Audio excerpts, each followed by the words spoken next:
Hey there, this is a comparison for the Asus Zenbook 14 OLED. In case you were looking for something to compare it to, or to find out if this laptop is worth it for you. I personally think there's no other real option you should be looking at other than Apple's M1 chips, and mostly because the performance is right around the similar mark, and the price of the devices, mostly the MacBook Airs and the M1 variants, are similarly within that price range as this Zenbook laptop. Yeah, see, even I mean, you can see here, new, it's still around 500. Okay. Which, you know, I gotta say, it's a fair price. 8 gigs of RAM, similar to, well, the same as what Apple offers for the lower end. But yeah, I personally was able to get this laptop at around slightly under 400. It came out to be around 400 because sometimes if you look here, there is a, well, doesn't have it here anymore, but open box option. I actually did get mine from Best Buy as well. There's, yeah, somewhere here there used to be an open box option, but maybe if I allow. There we go. More options. Open box. There you go. 434. I was fortunate enough to get something lower. There you go. This is throwing me off here. Excellent condition at a lower price. There you go. This is the route I would go personally. You get a lot more value for your, I'd say this is the more appropriate price. But because if you compare it to M1 MacBook Air refurbished, you can maybe hit that price, but the storage, it's going to be about half of what you're getting here.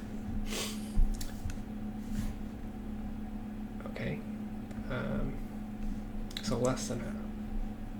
Yeah, get 512. I don't know if mine has 512 or if it's 256, but it should be the same here. But yeah. So that being said, right? So you get around.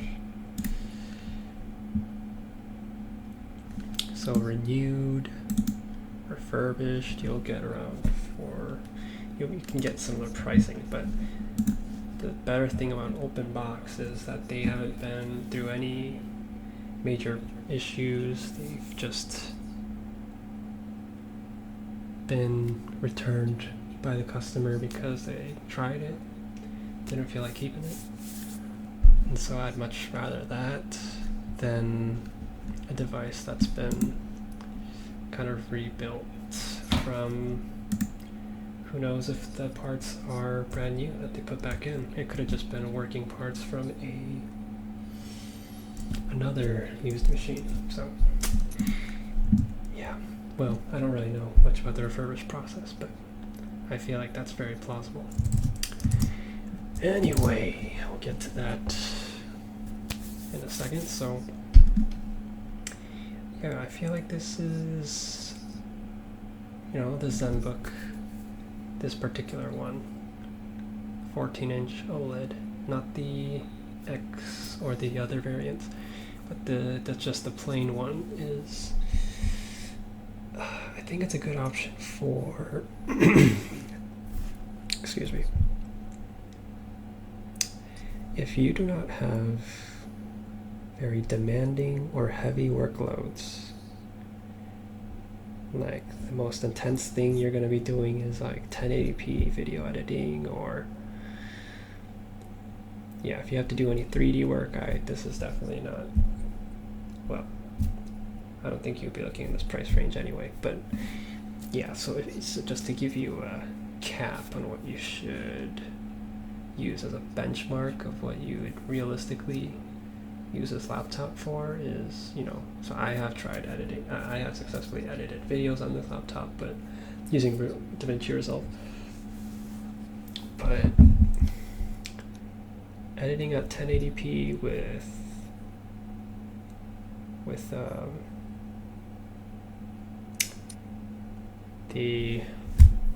lower res files?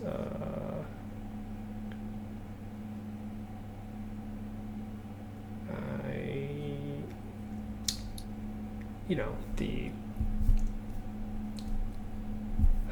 lower res project files, so your editing will be, the playback will be at real time.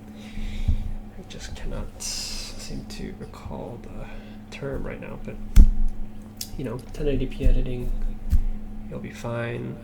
Plugged in, you can definitely get away with it, but you know, multitasking, you really want to limit this. So like web browsing, social media, things like that, because as long as you're not doing more than like 5 things at once, this laptop will pretty much handle everything just fine. And that if you're not plugging it into a monitor or external screen, you know, you got an OLED display, it's great. Got a great color accuracy, color space. I don't know the percentage of sRGB or, you know, the color range and all that. I mean, it's OLED, so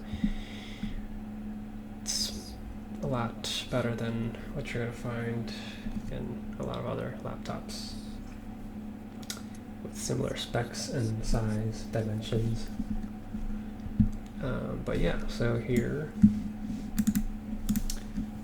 we see the comparison to Apple M1.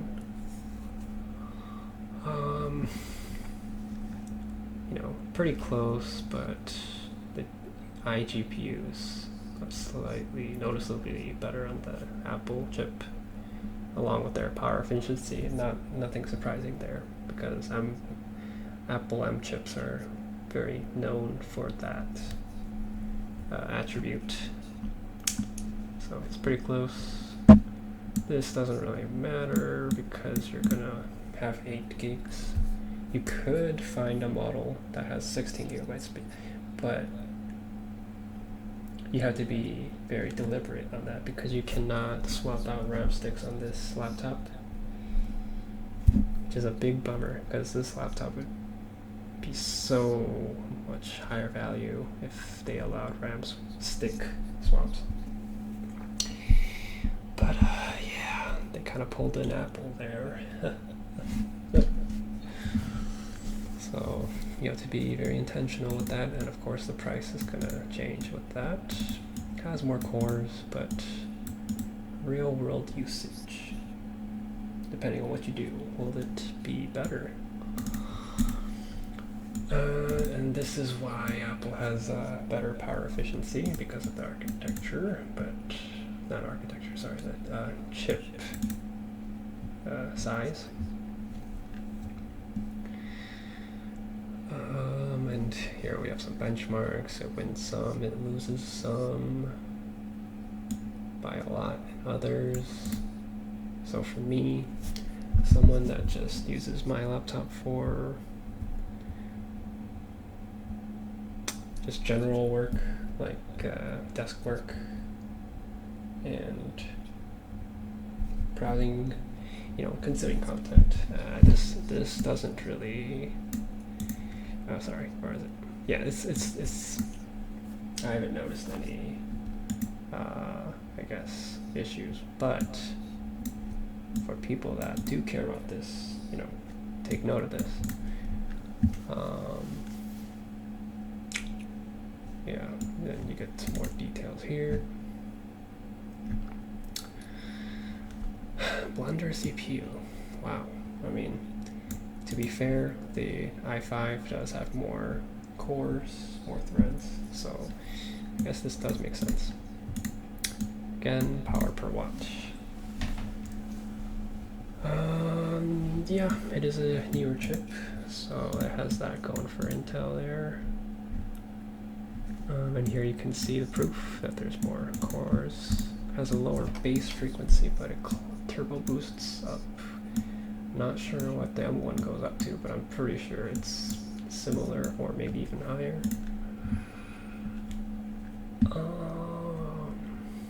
There you go, total cores.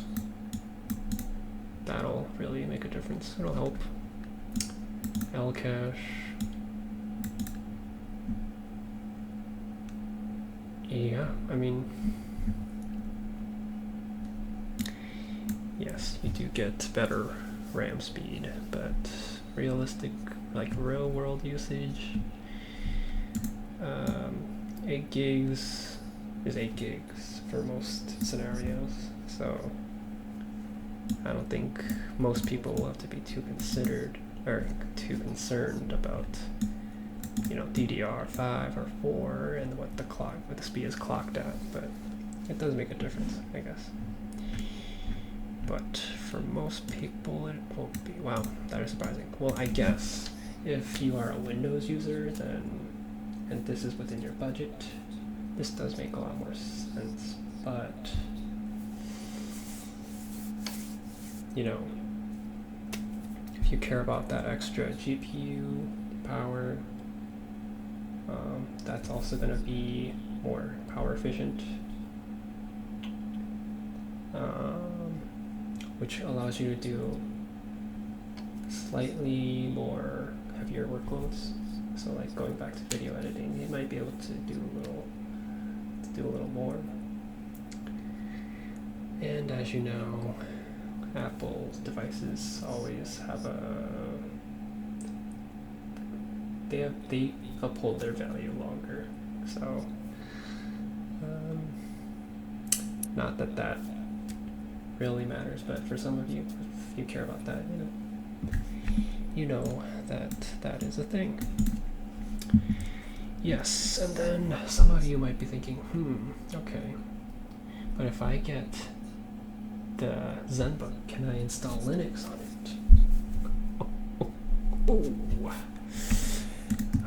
For some reason, if you want to.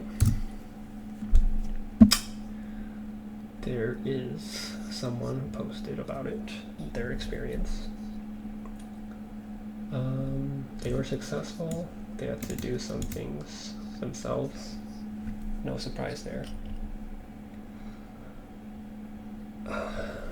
But if you think about it, I think that, yeah, eventually it's going to be very, very easy to set up, because I think as more and more people try these things,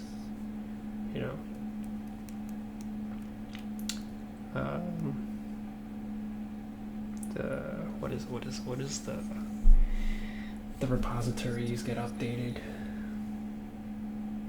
kernels, work gets done. People that tend to choose Linux, they always are more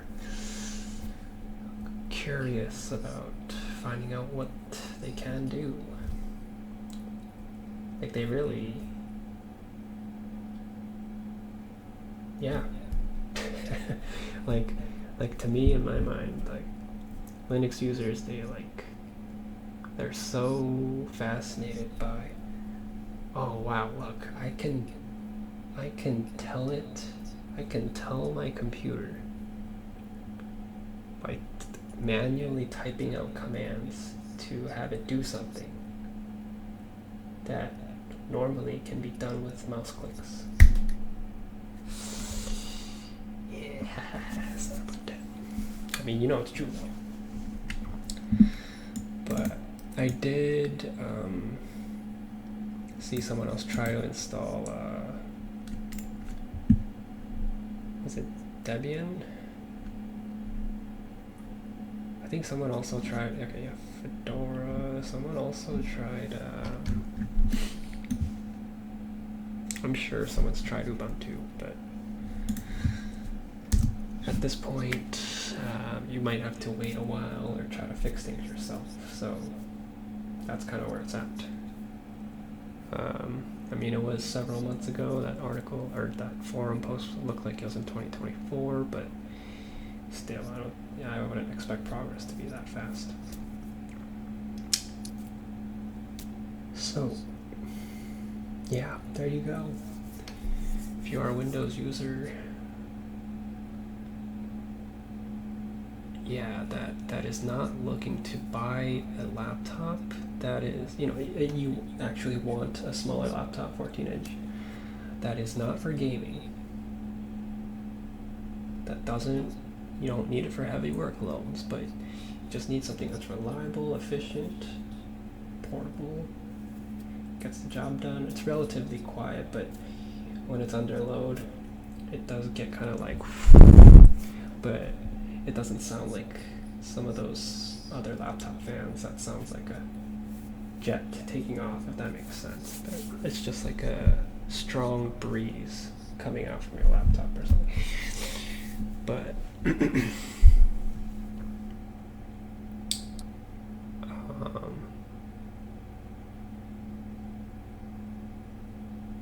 think I covered everything.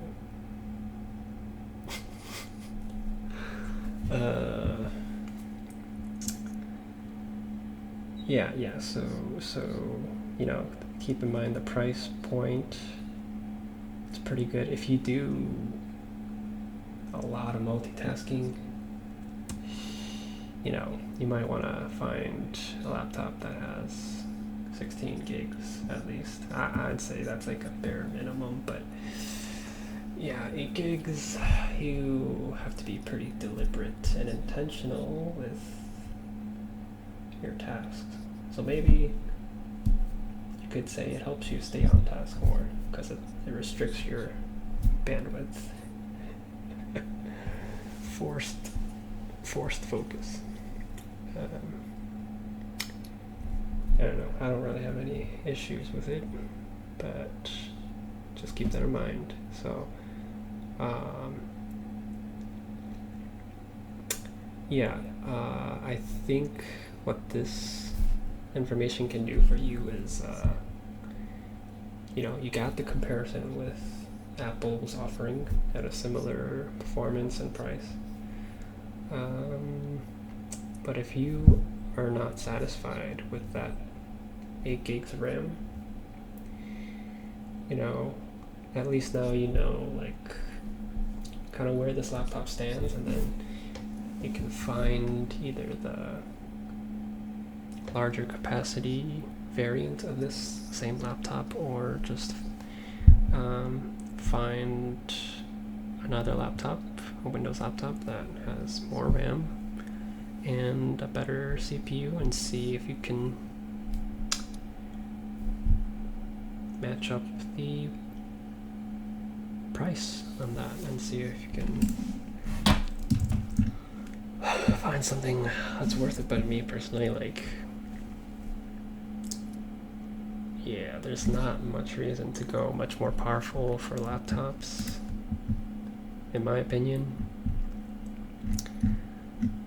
for most people. But yeah. Yeah, thanks for watching. Let me know if this was in depth enough, I guess, if I missed anything. But yeah, these are just my opinions. Other people might have different experiences. But yeah, the Zenbook is a great option. especially for what you can get it for. And yeah, just the design of the laptop. Yeah, and everything. Should I show it?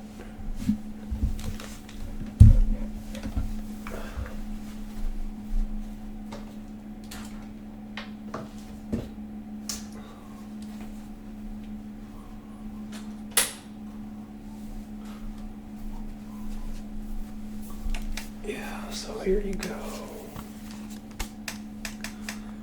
You know, it's just a good size laptop.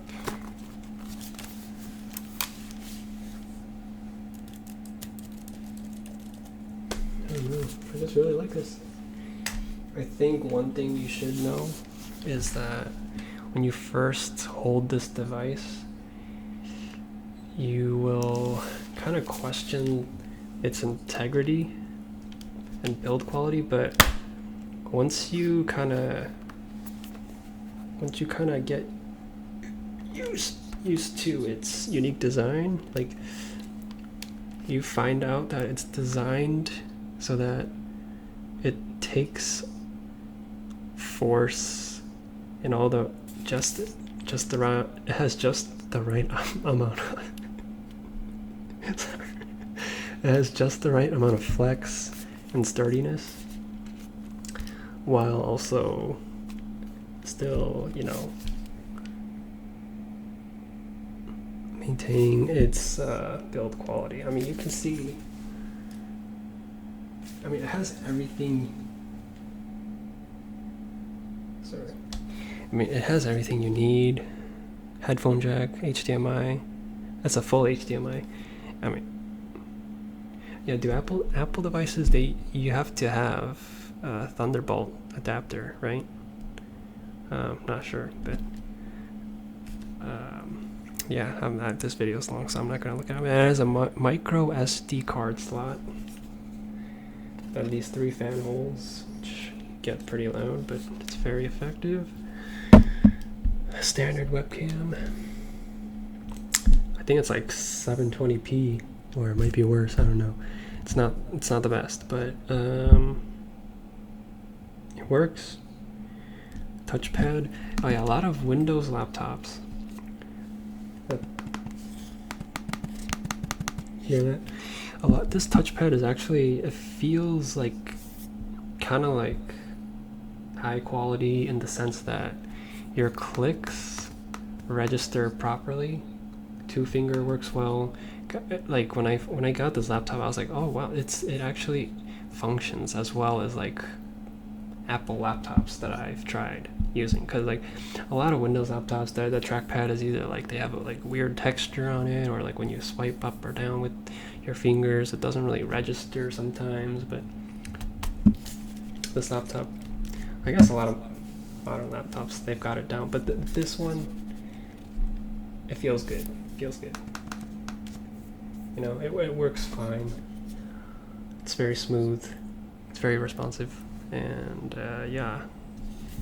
And I also do like the fingerprint reader on the power button itself. Yeah.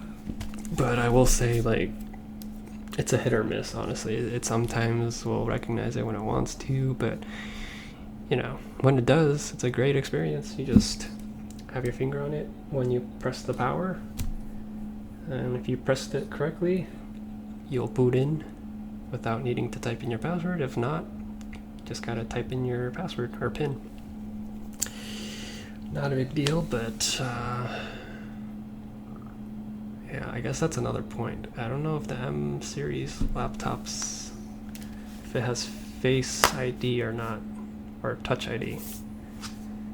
You know, Apple's gonna be better on that side, but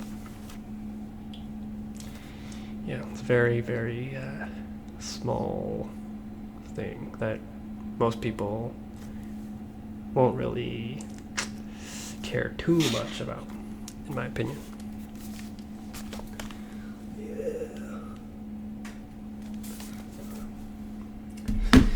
All right, I think that's it.